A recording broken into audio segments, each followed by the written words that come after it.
Parfois, vous savez, il y a des niveaux assez uniques dans les backrooms, voire même des niveaux qui ne semblent pas exister dans les backrooms, mais dans l'esprit des gens. Le palais mental est un niveau énigmatique qui répond à ces conditions. C'est parti.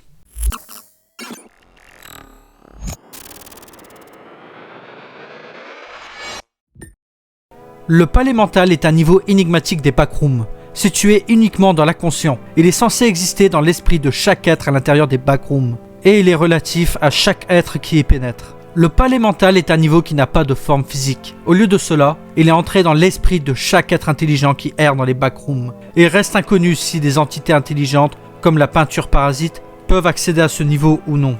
Seuls les esprits peuvent entrer dans le palais mental. Les corps des visiteurs seront laissés dans un état comateux dans le niveau où ils sont entrés, aussi longtemps que l'esprit se trouve dans ce niveau. Ce niveau peut s'avérer utile pour les vagabonds en tant que lieu de stockage d'informations et, avec un entraînement adéquat, il peut être utilisé pour échapper à des événements néfastes, comme de la torture. Dans ces cas extrêmes, ce niveau peut également être utilisé sur le terrain pour effectuer une opération chirurgicale lorsque l'anesthésie n'est pas facilement réalisable. En raison de la nature du palais mental, chaque sujet aura sa propre image mentale du niveau. Le niveau reproduira ensuite cette image mentale. Ainsi, les sujets peuvent manipuler le palais mental simplement en l'imaginant un peu différemment. Des objets peuvent être créés, détruits ou faire l'objet d'autres interactions. Il est actuellement indéterminé s'il n'y a qu'un seul palais mental ou s'il y en a un pour chaque esprit. Le palais mental respecte toujours ses règles.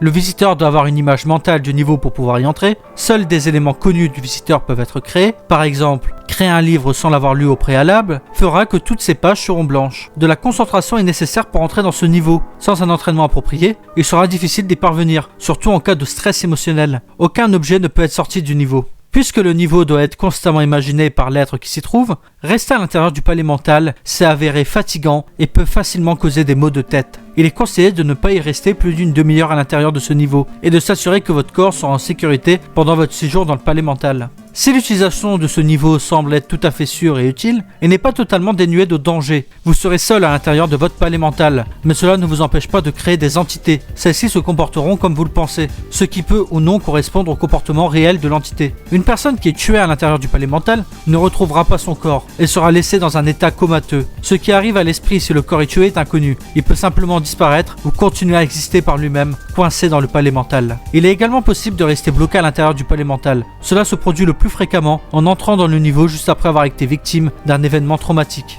Le palais mental, également appelé méthode d'Elossi, est une technique mentale utilisée pour aider à se rappeler d'informations. Elle a été créée par les Romains et les Grecs de l'Antiquité, et elle est encore utilisée de nos jours dans les front rooms, par toutes sortes de personnes pour aider à mémoriser des informations. Cette méthode consiste à imaginer un lieu et à relier les différentes pièces à des idées, des textes ou des objets pour s'aider à s'en souvenir. Entrer dans le palais mental peut être difficile les premières fois, mais avec de la pratique, cela peut se faire en un clin d'œil. Vous devez visualiser l'endroit où vous voulez vous trouver. Il peut être plus facile de fermer les yeux et de vous concentrer sur un endroit familier, confortable et où vous vous sentez en sécurité. Une fois que vous avez votre palais mental en tête, utilisez un déclencheur pour laisser votre esprit s'y glisser. Le déclencheur peut être n'importe quoi, comme claquer des doigts ou dire quelque chose comme « Go ». Tout ce avec quoi vous vous sentez à l'aise fonctionne. Comme pour y entrer, sortir du niveau peut se faire en se concentrant sur un déclencheur et en l'utilisant pour glisser. Là encore, ce déclencheur peut être tout ce que vous voulez, comme fermer les yeux et les rouvrir ou passer par une porte spécifique du palais mental. Et voici qui conclut le rapport de ce niveau, un niveau assez spécial dans les backrooms. J'espère qu'il vous aura plu, j'espère qu'il vous aura intéressé et à très bientôt dans les backrooms. Bye!